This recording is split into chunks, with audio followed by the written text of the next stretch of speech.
안녕하세요. 간략하게 제 소개를 드리자면, 저는 소꿉친구랑 소꿉장난하면서 여보 여보 하다가 진짜 결혼까지 하게 된 30대 후반의 주부입니다. 남편과 저는 소위 말하는 엄마 친구 아들, 엄마 친구 딸의 사이로 유치원 시절부터 같이 손을 잡고 등교를 하면서 우정을 키웠습니다. 한 동네에서 쭉 같이 살았기 때문에 자연스럽게 초등학교, 중학교, 고등학교도 같은 학교를 나온 동창이죠. 남편과 저는 진짜 둘도 없는 절친한 친구 사이였는데 이 30대 후반에서야 우리의 관계가 단순한 우정으로만 이루어진 사이가 아니구나 하는 것을 깨달았습니다. 그걸 깨닫게 된 계기는 아주 심플했습니다. 당시에 남편에게는 3년을 만난 여자친구가 있었고요. 그 여자친구는 여자 사람 친구인 저를 이해하지 못했습니다.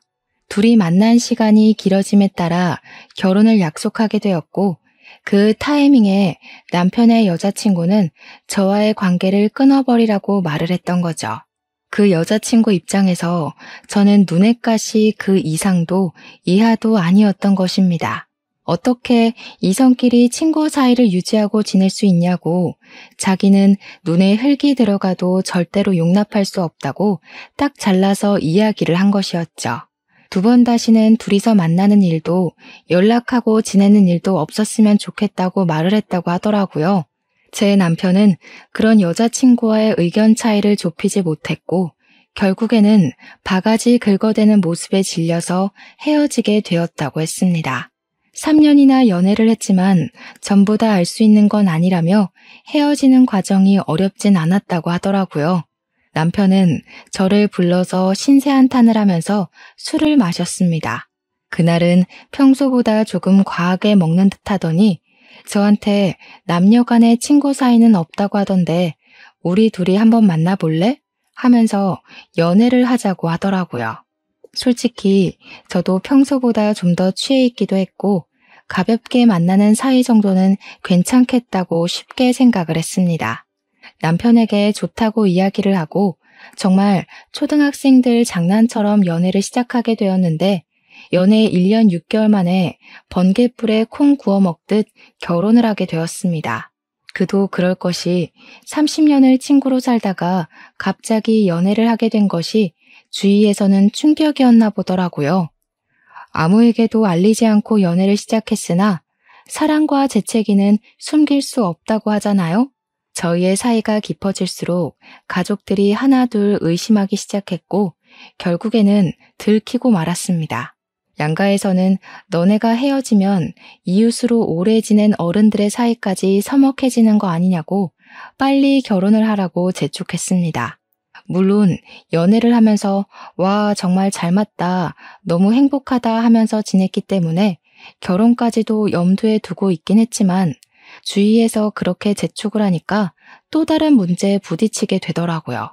저희 둘은 약간 떠밀리듯 결혼을 하게 되긴 했지만 30년을 친구로 지낸 사이여서 그런가 어느 순간 그 과정에 동화되고 있더라고요. 싸울 일도 별로 없고 서로의 성격이나 취향, 불편해하는 것 모두 다 아는 사이라 서로 배려하면서 살기 시작했습니다. 생각보다 연애보다는 심도 있는 결혼 생활이었지만 꽤 만족스러운 결혼 생활이었죠. 이렇게 아무 문제 없는 결혼 생활을 하면서 왜 이 사연을 쓰게 되었는지 궁금하실 텐데요. 제가 하고 싶은 이야기는 사실 저와 남편의 결혼 생활에 관한 이야기는 아닙니다. 저희는 여전히 서로를 생각하는 마음을 최우선으로 생각하며 서로를 이해하고 보듬으며 지내고 있습니다. 우리 둘의 이야기는 아니고 바로 남편의 남동생, 저에게는 도련님 되는 순둥이 도련님 이야기를 해보려고 합니다. 모든 일이 다 지난 지금까지도 가슴이 답답해지고 분노가 일어나는 사건이긴 하지만 그래도 우리 도련님 같은 피해자가 나타나질 않길 바라는 마음에 사연을 올려봅니다. 우리 도련님이 진짜로 착하디 착한 남자거든요. 여자라고는 만나본 적이 5손가락 안에 꼽는 모태솔로에 가까운 사람이랍니다. 여자에 대한 면역이 별로 없어서 어딜 가나 주위만 빙빙 맴도는 그런 바보 같은 남자요. 연애를 해봤다고 말을 하긴 하는데 제가 오래 알아온 결과 6개월 이상 만나본 여자가 없는 정도랍니다. 숙맥에다 낯가림도 심하니까 거의 첫 만남의 까액이 일쑤였고 여차여차 만난다고 해도 금방 여자들이 질려하더라고요. 재미도 없고 뭐 하나 남자답게 결단을 내리지 못하니까 여자들이 금방 헤어지자고 하는 모양입니다. 여자들이 딱 재미없어하는 그런 성격이니 할 말 다 했죠 뭐. 우리 도련님이 여자를 만난 적이 별로 없으니 학창시절 내내 뭐만 했겠습니까? 학생의 본분인 공부만 죽으라고 했다 이겁니다 글쎄. 생긴 것도 딱 범생이처럼 생겨서는 공부만 죽으라고 해대니까 결과는 당연히 최상위권 성적을 유지할 수밖에 없었죠. 대학까지 졸업해서 부모님의 잔소리 한번 듣지 않고 회계사 시험까지 단번에 합격해서는 정식 회계사가 되었습니다. 회계사 시험이 얼마나 어려운지 다들 아시죠? 수없이 떨어지고 나서야 겨우 붙을까 말까한 그런 시험을 단박에 붙었다 이거죠. 우리 도련님이 당연히 첫 시험에 떨어질 줄 알고 위로 파티까지 준비했다가 축하 파티로 뒤바뀐 건 동네에서 유명한 이야기입니다. 사나이가 한번 실패를 맛볼 수도 있지 하면서 시댁에서 위로 파티를 거하게 준비하셨거든요. 물론 우리 도련님이 당당히 합격한 다음에 제가 떨어질 줄 알았어요? 라고 거만하게 이야기했을 때는 다들 표정이 썩었지만요. 위로 파티라고 대문짝만하게 뽑은 플래카드를 고이 접고는 바로 축하 파티를 열었었죠. 거기다가 우수한 성적이 뒷받침한 덕분인지 꽤 큰 회사의 취직까지 덜컥 된 거죠. 은근슬쩍 도련님 연봉이 얼마야? 하니까 무려 8천만 원이라고 하더라고요. 초봉인데도요. 여자친구 없는 도련님이 그 돈을 다 어디다 썼겠습니까? 고스란히 통장에 꽉꽉 채워둔 거죠. 그걸로 주식도 좀 하고 코인 열풍일 때 돈도 많이 불렸고요. 떼부자나 다름없는 장고를 보면서 웃던 도련님이 저한테 아이만 낳으면 조카한테 물심양면으로 쏟아부어 주겠다고 입이 닳도록 이야기를 하더라고요. 저랑 도련님도 오래 본 사이라서 진짜 허물없이 친한 사이였거든요. 기저귀를 찰 때부터 같이 놀았던 사이인데 당연한 것 아니겠습니까? 남편이랑 저랑 결혼하기 전에도 셋이 자주 어울려 다니긴 했는데 결혼하고 나서는 더 많이 어울리게 되었습니다. 여자친구가 없는 도련님이 주말에 심심할까봐 남편이랑 저랑 캠핑을 갈 때도 같이 가고 여행을 갈 때도 동행하고 그랬거든요. 물론 매번 끼어들었던 건 아니지만 캠핑은 여러 명이 가야 훨씬 재밌는 거 아시죠? 저랑 남편이 캠핑의 진심인 캠핑족이거든요. 오죽하면 캠핑 마을에 분양을 받아서 컨테이너 집을 하나 올릴까 고민도 했었습니다. 장비를 엄청 화려하게 준비한 것만 아니었어도 컨테이너 집을 지었을지도 몰라요. 저희가 오랜 시간 같이 캠핑을 다니면서 장비를 엄청나게 늘렸거든요. 처음에는 귀찮다고 도련님이 싫다고 안 간다고 몇 번이나 뻗팅겼었어요. 굳이 따뜻한 집 놔두고 푹신한 침대 내버려두고 바깥 차가운 바닥에서 매트를 깔고 자야 하냐고 이해가 안 된다고 거절을 했었거든요. 설거지하기도 불편하고 야외라서 벌레도 엄청 많고 거기다가 화장실이 불편하다고 싫다고 하는 거 눈 딱 감고 한 번만 가자고 끌고 갔었어요. 여자친구도 없으면서 집에서 하루 종일 영화밖에 더 보냐고 할 거 있냐고 꼬셔서요. 튕길 걸 튕기라는 말에 못 이기는 척 따라왔던 도련님이 캠핑의 맛을 한번 보고는 꽤 괜찮았었나 보더라고요. 몇 번이나 캠핑을 더 갈지 모르니까 장비를 사긴 돈 아깝고 남편한테 장비를 빌려서 가끔 혼자 떠나더라고요. 그렇게 빌려가면 빌려줘서 고맙다면서 제가 눈여겨본 장비 하나씩 하나씩 선물로 주기도 했고요. 도련님 덕분에 저희 장비까지 엄청나게 늘어났죠. 고맙기도 하고 재밌기도 하고 나중에 도련님한테 여자친구가 생기면 넷이서 놀러 오자고 할 정도로 캠핑에 푹 빠졌었답니다. 그렇게 같이 시간을 보내면서 우리 셋은 즐거웠는데 시부모님 입장에서는 걱정거리였나 보더라고요. 여자친구도 없어서 형네 부부에 끼어서 노는 꼴이 영 탐탁지 않았던 것이겠죠. 오죽하면 저희 부부가 계획을 가지고 임신을 하려고 임신을 미룬 상태였는데 도련님이 함께 붙어 다녀서 애가 안 생기나 걱정까지 하셨었대요. 그러면서 시부모님이 저를 붙잡고 허우대도 멀쩡하고 직업도 빵빵한데 쟤는 왜 여자친구가 안 생기냐고 여자 소개를 좀 시켜주라고 하시더라고요. 부모 입장에서는 어디 하나 빠지는 구석이 없는 앤데 왜 여자 하나 없어서 저렇게 재미없게 사는지 이해가 안 간다고요. 도련님의 사무실에는 온통 남자밖에 없어서 여자를 만날 구멍이 없다고 저한테 괜찮은 애들 소개 좀 시켜주라고 하시대요. 근데 제 또래라고 해봐야 전부 도련님이랑 3, 4살 차이가 나고 아직 도련님은 20대 후반이니까 천천히 만나고 싶은 사람 만나는 게 좋지 않겠냐고 했죠. 도련님도 집에서 스트레스를 꽤 받는 것 같아서 나름의 절충안을 이야기한 것이었습니다. 시모가 영 마음에 안 든다는 표정을 하시길래 30 중반까지도 여자가 없으면 제가 선자리를 어떻게 해서든 주선하겠다고 큰 소리를 쳤죠. 그러니까 그때까지는 뭘 해도 인생 즐기게 내버려 두자고요. 솔직히 우리 도련님이 숙맥이고 재미가 없고 뭐 그런 것만 빼면 나머지는 다 괜찮은 애였거든요. 선자리에 나가면 누구보다 인기 많을 타입이라고 나름 자부하고 있었습니다. 회계사에 모아둔 돈 빵빵하고 생긴 것도 뭐 공부 잘하게 생겨서 믿음 딱 가게 생겼고요. 결혼해서 가장 중요한 게 뭐겠습니까? 바로 돈 아니겠어요? 연봉 빵빵하면 누가 거절하겠냐 이 말이죠. 아직 입사한 지 얼마 안 됐음에도 초봉 8천이면 곧 연봉 1억 넘는 거야 아주 우스운 일이나 다름없는 거죠. 시모한테도 너무 걱정하지 마시라고 안심을 시켜드렸습니다. 그런 도련님에게 새로운 취미가 하나 생겼는데요. 바로 게임이었습니다. 백해 무익하다고 남편이랑 저는 무슨 게임을 그렇게 열심히 하냐고 핀잔을 줬었어요. 도련님이 엄청 재밌는 게임이라고 같이 한번 해보자고 막 꼬드기더라고요. 5명이서 한 팀을 이루는 게임인데 같이 음성 메시지 같은 거를 하면서 대화도 나누고 작전도 짜서 하는 거라고요.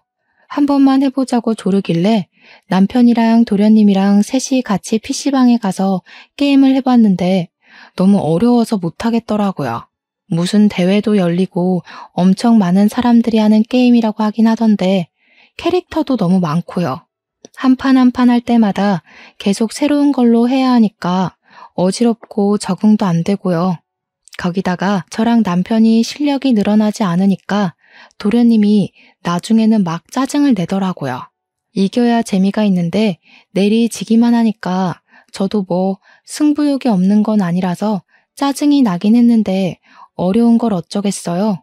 한 일주일 같이 PC방에서 1~2시간 게임해 보다가 점점 안 되겠다 싶어서 발을 뺐죠. 도련님한테 우리 같이 게임하는 건 아닌 것 같다고, 거기다가 그 게임이 우리랑 안 맞는 것 같다고요. 도련님도 알겠다고 하는 걸 보면 아마 저희랑 게임하는 시간이 꽤나 곤욕스러웠나 보더라고요. 쿨하게 서로 하고 싶은 취미는 알아서 하자 하고 넘겼죠. 근데 그 이후로 도련님한테 캠핑 가자 하고 이야기를 해도 게임을 해야 돼서 못 간다고 거절하고요. 나가서 바람 쐬고 맛있는 거 먹고 오자고 권유를 해도 게임을 해야 되기 때문에 갈 수 없다고 하는 거예요. 하루 이틀도 아니고 매번 게임 하니까 저랑 남편은 도련님이 게임에 단단히 미친 거라고 생각했죠. 도대체 혼자 하는 게임이 뭐가 재미가 있냐고, 그거 5명이 같이 해야 더 잘 되는 거라며 했더니 도련님이 멋쩍어 하면서 혼자 하고 있는 게 아니라고 하더라고요. 회사 사람들이랑 같이 하나, 친구들이랑 같이 하나 했더니 대충 비슷하다고 이야기를 하면서 누군지 말을 정확하게 안 해주더라고요. 혹시 여자랑 게임하냐고 하니까 드디어 그제야 오픈 채팅이라는 곳에서 만난 사람들이랑 게임을 한다고 하더라고요. 오픈 채팅이라는 걸 처음 들어서 그게 뭐냐고 물어봤더니 우리가 흔히 쓰는 카톡에서 할 수 있는 거라고 하더라고요. 거기 들어가면 취미, 게임 자격증, 등산 이런 분야별로 채팅방이 있고 자기 프로필이나 익명으로 들어가서 같이 할 사람 구해서 하면 된다고요. 게임은 여러 명이서 해야 확실히 승률도 오르고 재미가 있어서 거기서 같이 할 사람을 구한다고 하더라고요. 혼자 하기 심심하니까요. 그랬더니 뭐 그 채팅방에 있는 사람들이 너도 나도 같이 하자고 해서 지금은 5명 꽉꽉 채워서 게임한다고 너무 즐겁다고 하더라고요. 물론 우리는 도련님에게 즐거우면 됐다라고 이야기했지만 시부모님의 걱정은 나날이 늘어나기만 했죠. 그렇게 시부모의 걱정이 늘어나던 시기에 제가 임신을 하게 된 사실을 알게 되었습니다. 어쩐지 몸이 이상하게 나른하고 무겁고 식욕이 사라지고 미열이 있는 것 같더라니 산부인과 가서 보니까 임신을 했다고 하더라고요. 당연히 양가에 바로 알렸고 양가에서는 난리가 났죠. 도련님 불합격 파티를 열겠다고 준비하셨던 시댁인데 임신 사실에 가만히 있으셨겠어요? 양가 어르신들이 한데 모여서 복덩이가 태어난다고 난리 법석을 떠셨습니다. 동네 사람들이 제가 임신한 사실을 모르는 분이 없을 정도로 온 동네방네에 자랑을 하고 다니셨어요. 복덩이, 복덩이 하도 다들 복덩이라고 부르셔서 태명도 결국 복덩이로 지었습니다. 우리 도련님이 제일 기뻐했던 것 같아요.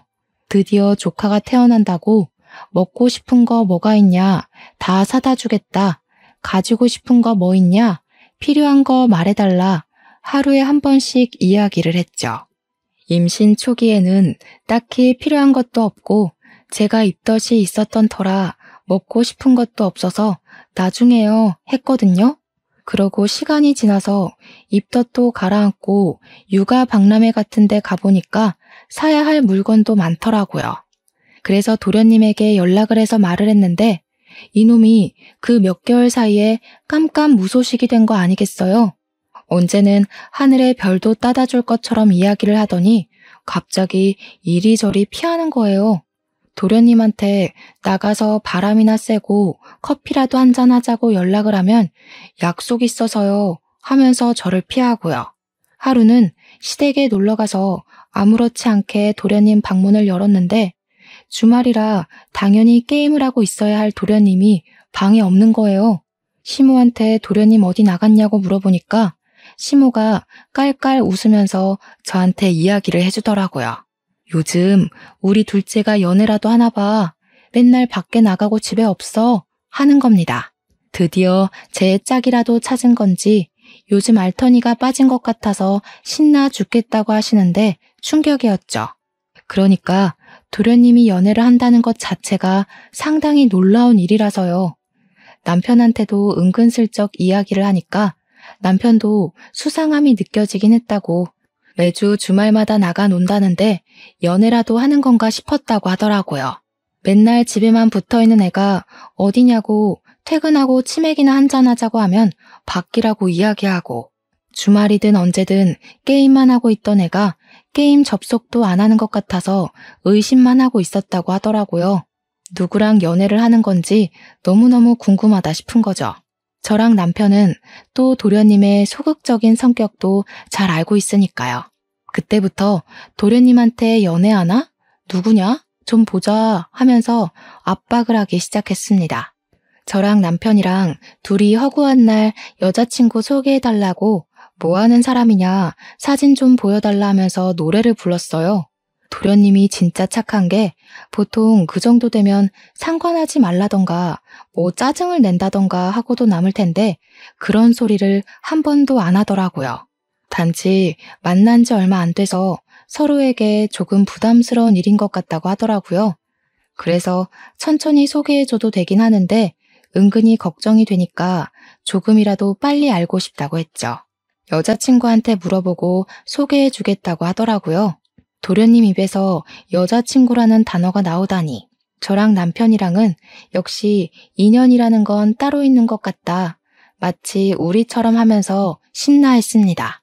기다리고 기다리던 도련님의 여자친구를 만나는 날이 다가왔고 처음 딱 보자마자 너무 예뻐서 깜짝 놀랐습니다.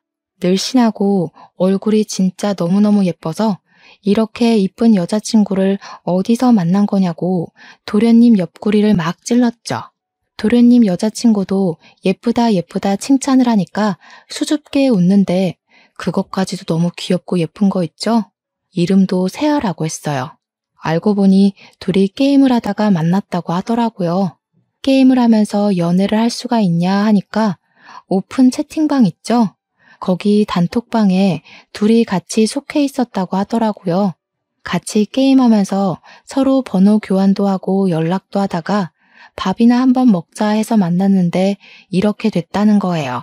취미생활도 잘 맞으니까 너무 좋겠다 했더니 데이트하다가 할 거 없고 심심하면 둘이 PC방에 간다고 하더라고요. 와, 인연이 이렇게 닿으려고 우리 도련님이 그동안 여자도 안 만나고 버텼나 보다 했어요. 그래도 속 깊은 곳에 게임하다가 알게 된 사이고 얼굴도 예쁘니까 혹시 도련님 돈만 보고 들러붙은 거 아냐? 하는 생각이 들었습니다. 그러면 도련님 여자친구분은 무슨 일을 하세요? 저는 지금 일은 쉬고 있는데 원래는 스튜어디스였어요. 어쩐지 얼굴도 너무 예쁘고 몸매도 늘씬하고 키도 크더라니 딱 스튜어디스 같은 모습이긴 했거든요. 왜 그만뒀냐고 아깝다고 물어보니까 도련님 여자친구가 눈을 내리깔면서 이야기를 하더라고요. 아버지께서 많이 아프셔서 자기가 간호를 하고 있어서 일을 쉬고 있다고요. 제가 깜짝 놀라서 미안하다고 그런 아픔이 있는지 몰랐다고 하니까 아니라고 아버지 아픈 게 죄는 아니잖아요 하더라고요.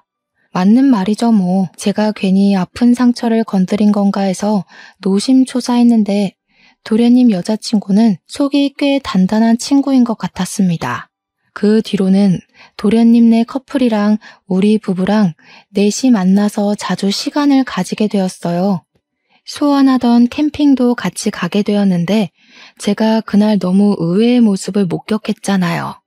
도련님 여자친구는 아직 미혼이고 사실 그런 굳은 일을 잘 안 할 거라고 생각했는데 모든 일을 열심히 하더라고요. 텐트를 치는 것도 그렇고 고기를 구워 먹을 때도 쌈을 준비하고 뒷정리를 하고 할 때에도 빼는 것 없이 나서서 하더라고요. 아무래도 벌레도 좀 있고 날도 더워서 싫어할 거라고 생각을 했는데 그 예쁜 얼굴로 싫다는 소리 한 번 없이 열심히 나서더라고요. 꼭 해보고 싶었었다면서 마시멜로까지 준비해와서는 꼬치에 끼워 굽는데 귀여웠습니다. 근데 딱 한 가지 조금 찜찜했던 부분이 있었어요. 도련님 여자친구가 스튜어디스 출신이라고 본인 입으로 말을 했잖아요. 제가 막 장시간 비행을 하고 하려면 힘들겠다 하면서 국제선 노선에 있었냐고 물어봤죠. 그랬더니 국제선 비행을 했다고 하더라고요.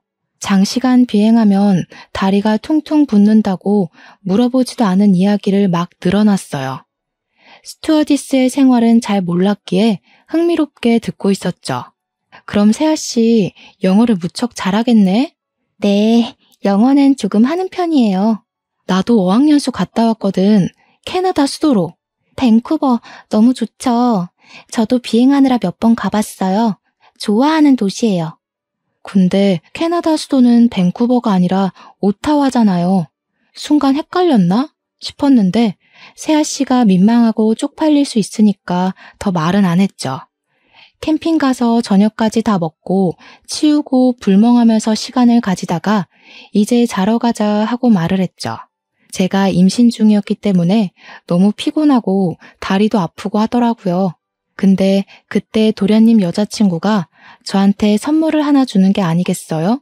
제 임신 소식을 듣고 준비했다면서 아기 신발을 딱 주더라고요. 오밀조밀한 하얀색 새 신발이 너무 귀엽고 이뻐서 제가 감동을 크게 먹었죠. 뭘 이런 걸 다 준비했다고 잘 받을게 하는데 밴쿠버고 나발이고 완전히 까먹어 버렸죠 뭐. 남편이랑 둘이 텐트에 와서 이부자리 펴고 이야기를 하는데 남편도 마음에 든다고 하더라고요. 도련님이 어디서 저런 여자를 만날 수 있겠냐고. 스튜어디스 출신이라 그런지 자세도 바르고 목소리도 친절하다고 입에 침이 마르게 칭찬을 했어요. 여자친구분이 일도 잘하고 싹싹하고 도련님한테 좀 과분한 사람 같아 하니까 남편도 끄덕끄덕했어요. 남편이 끔찍하게 아끼는 동생인데 제 말에 고개를 끄덕일 정도면 도련님 여자친구를 정말 예쁘게 본 것이나 다름없는 거죠. 근데 제가 봐도 그렇더라고요. 우리 도련님이 쑥맥이고 낯가림까지 심한데 옆에서 일일이 챙겨주는 걸 보니까 저렇게 이쁜 아가씨가 왜 우리 도련님한테 저럴까 싶은 마음이 스멀스멀 들었죠. 일도 얼마나 잘하는지 결혼한 저보다 더 살림꾼이더라고요. 다음날 점심까지 캠핑장에서 다 해먹고 정리를 하는데 너무 빨리 착착 잘도 하더라고요. 손끝이 야무진가 봐. 살림도 잘하겠어 하면서 엄지를 척 올려주니까 아버지 병간호를 하면서 살림 솜씨가 늘었다고 하더라고요. 아버지가 많이 아프시냐고 물어보니까 간이 많이 안 좋으시대요. 어릴 때 집이 너무 가난해서 엄마는 부녀를 버리고 도망을 갔고 그 이후에 아버지 혼자 자기를 키우면서 술로 화병을 다스리셨다고. 그런데 술을 하도 많이 마셔서 결국 이렇게 탈이 났다고. 간 때문에 고생을 하시는 지금도 술은 못 끊으셨대요. 요양병원에 모셔볼까 고민도 하긴 했는데 자기가 이미 퇴직을 한 다음이라 모실 돈이 없어서 걱정이라고 했어요. 문득 궁금해져서 세아 씨는 지금 무슨 돈으로 생활을 하고 있냐고 물어보니까 뜨끔해하면서 이야기를 하더라고요. 자기가 그동안 벌어두었던 돈으로 아버지 병원비 대면서 아끼고 살고 있다고 했어요. 근데 그것도 좀 의아하더라고요. 스튜어디스가 위험수당이 붙어서 받는 월급이 꽤 되는 걸로 알고 있었거든요. 그러니까 일을 하면서 아버지를 요양병원에 모시는 게 차라리 더 낫지 않나 하는 생각이 들었던 거죠. 어쨌든 제가 임신 7개월이 될 때까지 우리 넷은 자주자주 만났어요. 나중에는 시부모도 세아 씨를 궁금해하기 시작했고 결국에는 집으로 초대를 하게 되었습니다. 만난 지 얼마 안 된 것 같은데 벌써 집에 오는 거 부담스럽지 않냐고 세아 씨한테 물어봤죠. 세아 씨가 도련님보다 2살 어렸었거든요. 나이가 딱 29살이었어요. 요즘은 결혼도 늦게 하는 추세고 32살에 결혼했던 저도 빨리 했다는 소리를 들었으니까요. 제가 부담스럽지 않냐 하니까 세아 씨가 자긴 너무 좋다고 빨리 결혼하고 싶다고 하더라고요.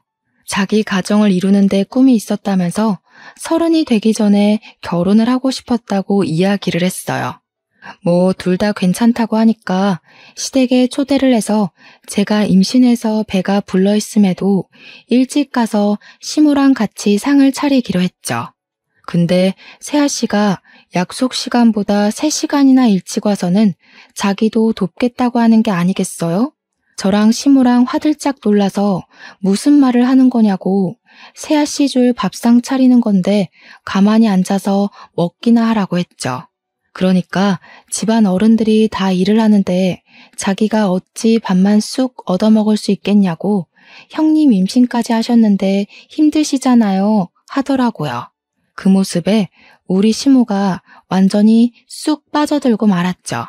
저한테 슬쩍 애가 손도 야무지고 칼질도 얼마나 잘하는지 요리도 진짜 잘한다고 눈이 뿅 가셨더라고요. 시모가 밥 먹는 내내 그래서 결혼은 언제 한다고? 올해 할 거니? 빨리 해라 하면서 난리를 치셨어요. 도련님도 은근히 결혼을 빨리 하고 싶다고 이야기를 하는데 저랑 남편은 뭐 제짝 만났구나 싶었죠. 그날 밤 잘 먹고 후식까지 먹은 뒤에 세아 씨가 가보겠다고 하니까 도련님이 따라 나섰습니다. 당연히 밤길이 위험하니까 데려다 주겠거니 하고 잘 갔다 오라고 보냈거든요. 도련님이 나가자마자 시부모가 막 물어보더라고요. 너네는 어떻게 보이냐고 막 보채시길래 저랑 남편 둘 다 괜찮은 것 같다고 같이 놀러 다니고 해봤는데 됨됨이가 됐다고 이야기를 했죠. 근데 남편이 순간 마음에 걸리는 게 하나 있다고 하더라고요. 스튜어디스 출신이라고 했는데 영 찜찜한 게 있대요. 남편이랑 비행 이야기를 하다가 뉴욕행 비행을 많이 다녔다고 하면서 비행 시간이 15시간이라 힘들다고 했다는 거예요. 뉴욕이면 11시간 30분이면 가지 않냐고 했더니 얼버무리면서 자기가 경유 노선을 타서 뭐 어쩌고 저쩌고 변명을 했다는데 사실 경유 노선을 탄 거면 오히려 15시간으로는 어림도 없죠. 그래서 저도 캐나다 수도를 밴쿠버로 잘못 알고 있더라고 말을 살짝 얹었어요. 그랬더니 시모가 설마 그런 걸로 거짓말을 했겠냐고 헷갈렸겠지 하더라고요. 남편이 근데 국제선 탓하는 스튜어디스가 영어를 잘 못하더라고 한마디 더 하니까 시모가 남편을 쑥 째려봤어요. 마음에 들었는데 자꾸 말을 한마디씩 얹으니까 불편하셨겠죠 뭐.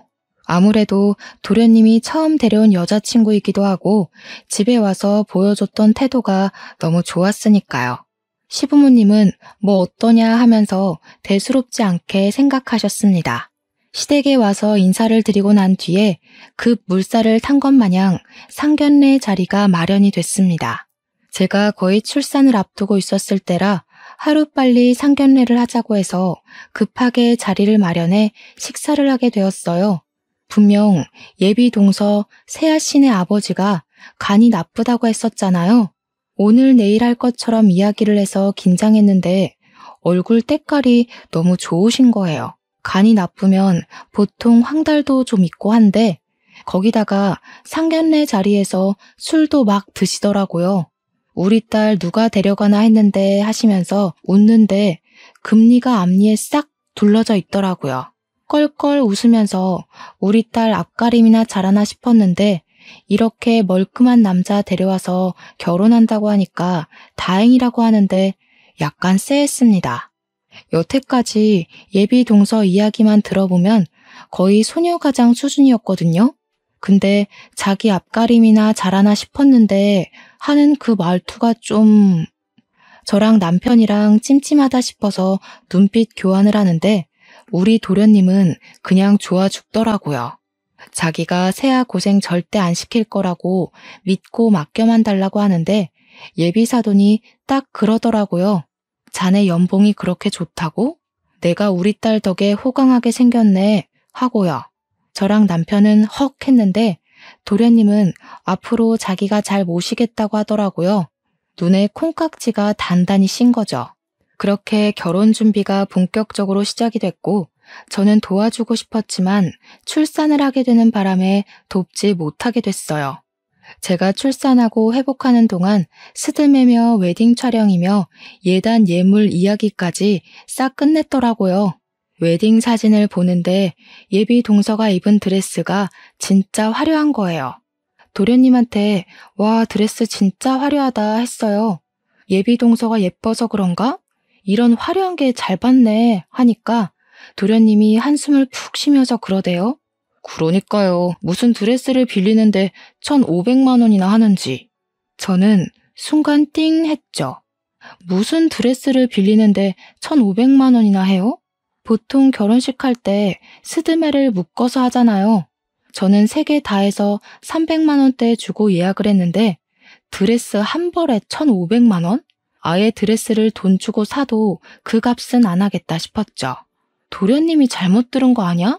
150만 원을 1,500만 원으로? 아니요. 콕 집어서 이 드레스 입고 싶다고 카탈로그를 들고 왔더라고요.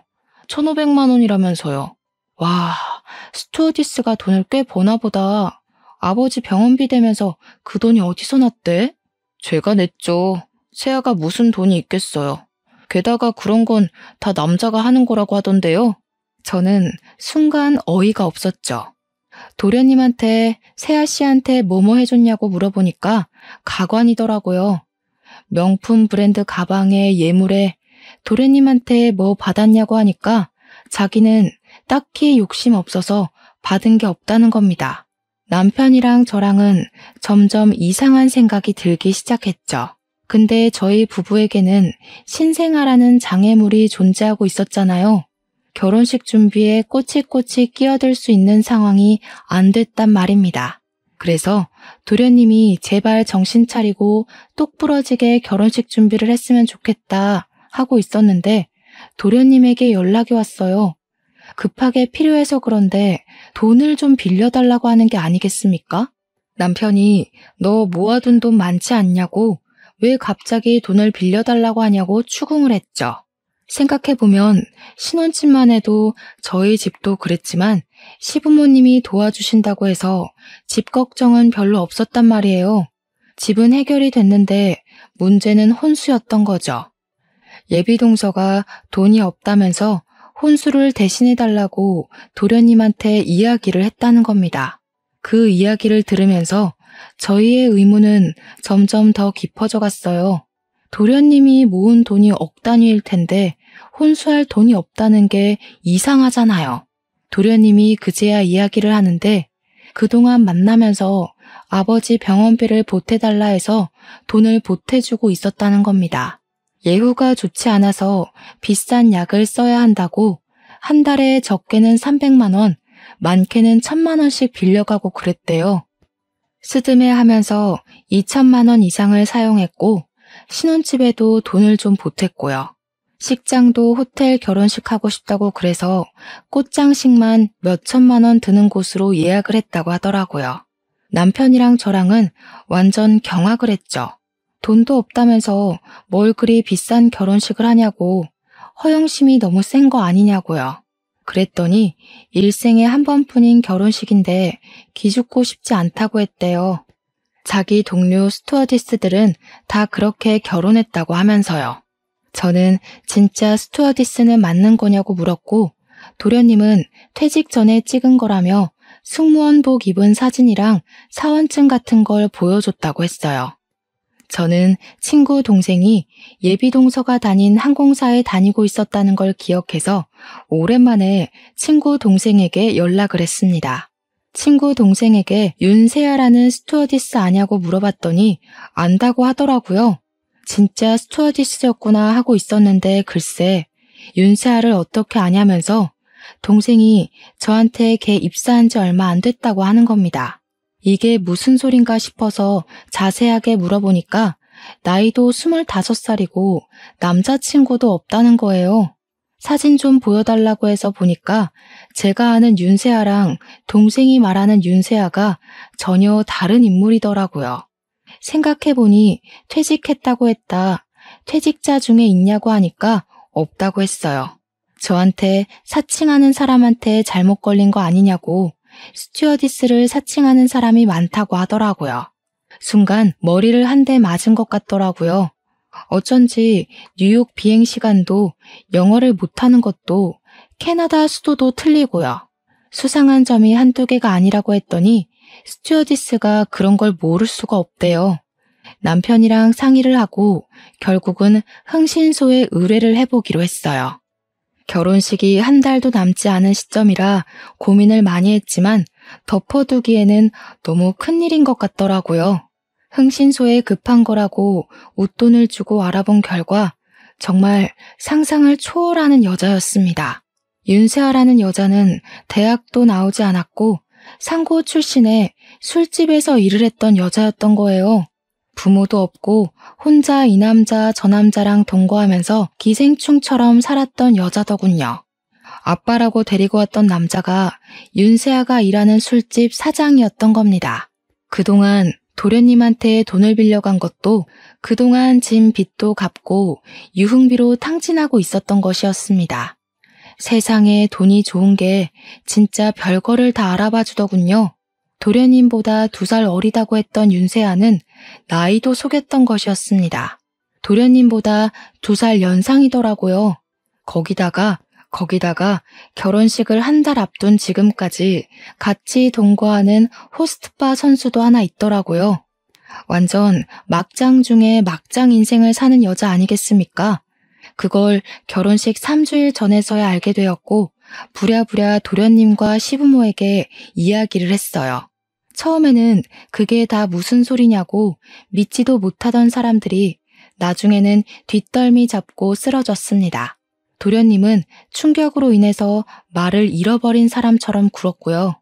시부모님은 이 결혼 절대 반대라고 결혼식 3주 앞두고 청첩장을 돌렸던 사람들에게 결혼식이 취소됐다고 연락을 돌렸어요.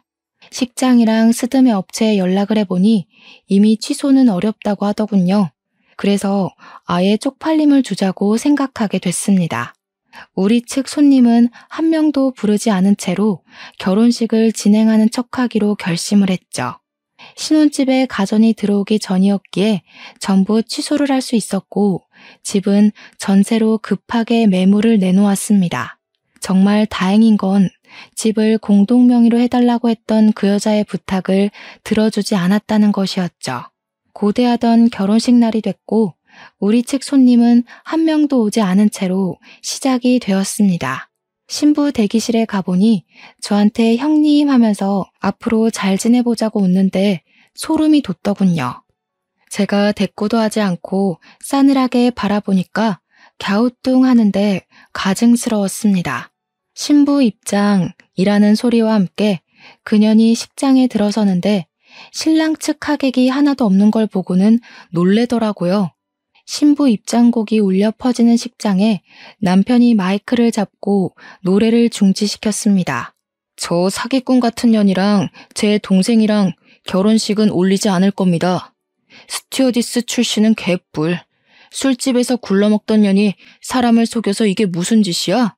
남편이 소리를 치니까 신부 측 하객이 전부 웅성웅성 하더라고요. 끽해봐야 술집 친구들이 대부분이겠지만 오랜 지인들이며 학교 동창들도 불렀던 건지 윤세아의 얼굴이 사색이 되는 게 보였습니다. 그 여자가 두리번거리며 우리 도련님을 찾는데 이미 집으로 돌아간 사람을 무슨 수로 찾겠습니까? 저를 보며 형님 하면서 눈물이 그렁그렁한 눈으로 바라보는데 한복이 불편한 것도 잊은 채 버진로드에 올라가 그 여자의 따귀를 때렸습니다. 아빠라고 속인 술집 사장을 보면서도 구둣발 앞에 침을 태 뱉었네요. 아무리 술집 사장님이라고 해도 어떻게 아빠라고 속이고 입장을 할 수 있어? 하긴 그렇게 돈독하니까 술집에서 오래오래 일을 했겠지. 너 같이 살고 있는 제비도 한 명 있다며? 어쩜 이리 감쪽같이 속이고 결혼식을 올리려고 해? 그러자 신부 측 하객 중 일부가 그럴 줄 알았다는 식으로 손가락질을 하면서 그 여자를 욕하더라고요. 주변에서 너 내 돈 갚는다며 하는 소리도 들리는 걸 보면 잘 사는 모양새 보여주고 도련님 등쳐먹고 살 예정이었나 봅니다.